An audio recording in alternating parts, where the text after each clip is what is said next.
I want you to stop chasing shiny objects. It's absolutely killing your business. Wherever you're at, whether you're beginner, intermediate, or advanced in your line of work, I know that us entrepreneurs, we chase shiny objects. I see it all the time. I've coached hundreds of people in my Ignite course, thousands of people in my events, my free trainings, all that fun stuff, my master classes, and the being a jack of all trades, master at none is absolutely killing your business. I want to teach you today how to go all in and prune the things that are working. So, most entrepreneurs, they fail because they don't lack, it's not because they lack talent. They fail because they chase shiny objects, meaning new tool, new idea, new platform, new membership, new AI system. And every time you switch, you delay your results. One of the major causes of failure is making decisions too quickly and then changing them too quickly. Yes, money likes speed, but you have to make the decision quick.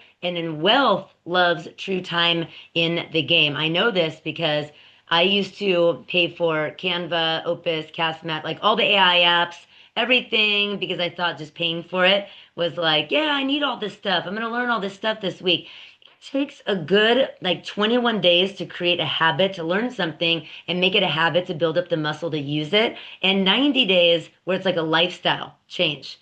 So imagine trying to learn Canva, work your pipeline, shoot your videos, use AI, create your YouTube channel, create your podcast. Like you're paying for all this stuff, Buzzsprout or Podbean, whatever you do your podcast on.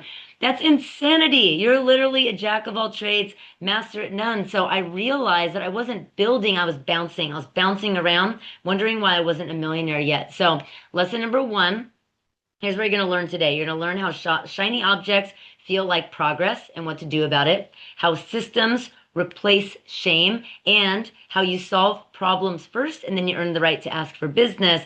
This is how you get away from shiny object, random acts of marketing. I'll give you kind of like three lessons that'll help you feel more clear because clarity equals energy equals money, especially when you add the strategies in there that actually work. So, lesson number one.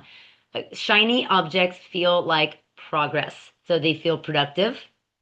So tell me you don't feel great when you go in, you create like a prompt on ChatGPT, like maybe an email, or you do that webinar, you create it or something like that. But it's like you got to follow through 110% because you feel productive in the moment. It gets you that like that dopamine, that serotonin going. So it makes you feel happy and productive, but it's not going to monetize. So if you're chasing the shiny object so you can get that like dopamine hit, that's going to kill your future business, going to kill your bank account, and you're doing your clients a disservice because you're not following through with anything 110% where they get to know you, like you, and trust you enough to say, okay, now I've seen enough from this person and their products and their services. They've helped me out of my pain. They've showed me they're the solution time and time again. Now I'm down to work with them. So I don't know if you've heard this statistic before, but people need to see online up to 7 hours of you before they choose to say yes to you. We also have the attention span of a goldfish. So it's like we're fighting for attention in 3 seconds, especially on social media. This is why you need to know who your audience is, serve them, pick a niche with and stick with it, and not try to chase every first-time home buyer, every VA loan. For those of you that are new to following me, I coach loan officers also, and I come from a background of lending. So when I use examples a lot, I use loan officers. I also teach entrepreneurs across the United States.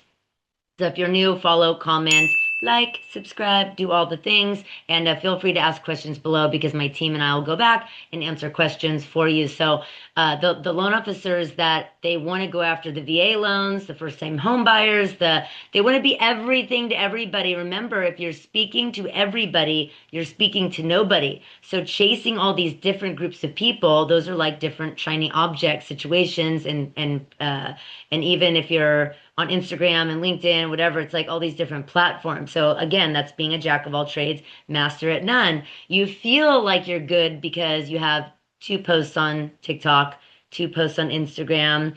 You spoke to the VA home loan, the veteran applicant. You spoke to the buyer. You spoke to the refinancer. You maybe talked about equity lines and the difference between a first and second. But like, can you see how messy that feels? I know I talk fast, but can you see how messy that feels? So yeah, like messy makes millions. I love that. My good friend Shamina Taylor told me that phrase, and I just love it. But like, you're really going to get the momentum. That's going to create the millions when you go all in and you prune on the same things over and over again, because that's when you'll get that monetization. You'll know what worked and what you can continue to go in and be all better on. So remember, I have for those, if you're new, you don't know, I have a free course on how to get your mindset right, marketing strategy, and time management, and celebrate your wins because what you celebrate replicates. So there's a daily sheet. I have a free course to go along with it. And if you want to grab a spot on my next upcoming live masterclass, then somewhere probably up here, go ahead and it's linked up there. So lesson number 1 wrap up is shiny objects give dopamine. Systems give income. So lesson number 2, systems replace shame. So I had shame about time away from my kids, my daughters now. I didn't make that same mistake. I'm not making that same mistake with my 5-year-old son. But with my daughters, when they were growing up, I had a lot of shame and guilt about like working too much and being on the phone with clients, talking about interest rates and 401k and appraisers when my kids were younger. Now they're 18 and 15 when I'm recording this. So they're older now, but they were like 5 and 8 years old. And I was like, shh, I'm talking to the appraiser or whatever it was, talking to Sue at Guild Mortgage when I worked at Guild. They're like, if I see Sue Guild calling you one more time when you're picking us up from school, I'm literally going to jump out of the car. Like, okay. So I'm going to stop doing that. So that shame I had is because I lacked a system. Like I didn't have time blocks where somebody would schedule a calendar link. You have to have a calendar where people can hop on with you, ask questions, or have like pre-recorded videos that answers and sets expectations, answers questions on like, hey, thank you for applying for a home loan. Here's what happens next. When you have those systems in place, you don't feel guilty about time away from your family or you couldn't get back to all your clients because you are spending time on a Saturday with your family. So remember, a system, if you've never heard this before, write this down. Systems is save yourself significant time, energy, and money. So when you have a system, you feel better because now that removes that shame, that guilt, that emotional frequency that you're on of feeling like bad because you can't get it all done or there's not enough time in the day. When you have a system, heck yeah, there's more time. I always use the example with my students of Tony Robbins has 111 businesses or something in the same 24 hours that we do. So maybe we don't want 111 businesses. That's definitely shiny objects for us right now to try to create those. But what the point is that we all have room to stretch more in our time, to stretch what's possible in our 9 to 5 or Monday through Friday. So systems, save yourself significant time, energy, and money. When you build systems, you stop guessing, you stop restarting, you stop like hoping that something will happen. The universe doesn't deliver results in 2.3 seconds. And then it's like, on to the next one, on to the next one. And you stop doubting yourself. So when you're consistent, consistency, don't you love all my phrases? I love my phrases. It made me millions of dollars. So consistency equals currency. Also, when you're consistent, you build trust with your audience because they're like, oh, they know what to expect from you. But then when they know what to expect, they trust you. They give you that referral. They give you that opportunity to help them, to serve them. You monetize that opportunity. Now you trust yourself.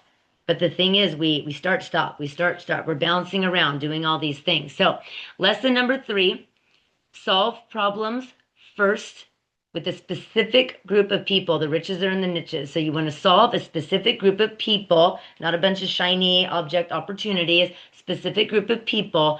That will help you earn the right to ask for business. So your authority moment is when you solve somebody's problem and bring them out of confusion and you show you're the solution. So let's take a first-time home buyer, for example. So you've decided the riches are in the niches. Tiff said to go all in and prune and speak to a certain group of people because speaking to everybody, you're speaking to nobody. So let's say you're nurturing a first-time home buyer and you keep popping up in their feed and they're drinking wine on the couch on a Friday night at midnight and they're like, God, I really wish I could get out of this apartment, but this is all going on unconsciously, by the way, but I need 20% down. I need perfect credit. My mom said to wait for rates to come down. My coworker said values on properties should be coming down. There's all these lies and conversations going on in their heads or with other people. And you come in and over again, you're popping up in their feed saying, rule number one, never call a real estate agent first, right? We're the ones that help you. I'm a leading mortgage loan originator. I help you. I'm giving you content and a script here, by the way, so feel free to utilize this content. So mistake number one that I see happen is that they call a realtor first.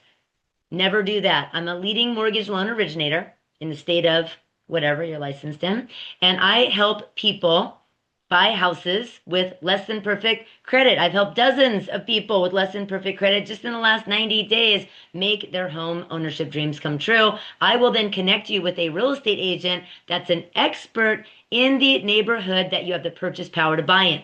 So comment or DM the word link for a free 30-minute discovery session with you and I on Zoom. Don't forget to comment or DM link.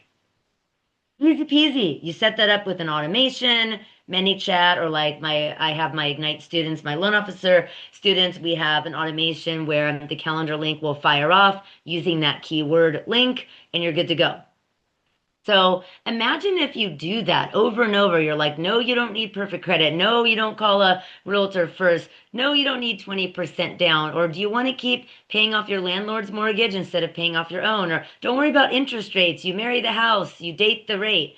All these things will help solve people's problems and bring a specific group of people out of confusion. Because where there's that one first-time home buyer potential client of yours sitting on the couch drinking wine, maybe they're sad because their landlord raised their rents, and you're helping them. You're solving a problem. You're earning the right to ask for business. So now they're like, wow, I didn't know that. I thought I needed perfect credit. I thought I needed 20% down. I actually thought I'm on realtor.com right now, as a matter of fact, on my computer, looking up a dream home because I thought that was the first step.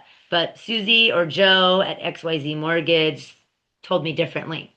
So solve problems first. That helps you earn the right to ask for business. This is how you build authority and credibility. So all your other homies, all your other friendly competition out there, they're saying, hi, it's Joe with XYZ company. Call me for a quote, call me to refi, call me for a purchase, call me if you need me to come, check your meter, whatever, whatever it is, whatever kind of business it's in, like buy my stuff, buy my stuff, buy my stuff. You are chasing and begging instead of attracting and earning the right to ask for business. So you don't earn business by begging. You earn business by solving problems. Solve enough problems, you're going to earn the right to ask for business. So that's lesson number 3. So if you want to see this in action, I want you to come join me for my free upcoming live masterclass. I do 2 to 4 of them a month. So if you click around here, go opt in, you'll get the email, the text reminders, and show up. Again, it's free. So if you feel like you need that lift in your business or you want to get to a new income set point, because once you get there, it's really hard to go backwards. You only have up from there. So sign up for my upcoming masterclass and I get to see you live and feel your energy and come camera ready, meaning have clothes on. If you have clothes on, have your cameras on. I don't care if you have makeup on or not, if you're in your pajamas, if you're on a walk, I don't care. I want to see you because what distracts you will begin to define you. So when you don't come ready to turn your camera on, you don't have to be done up. Just have your clothes on. Your focus will be there. So what distracts us will begin to define us. So don't get distracted by all the shiny objects. Hope this was helpful, and I'll see you on the next training.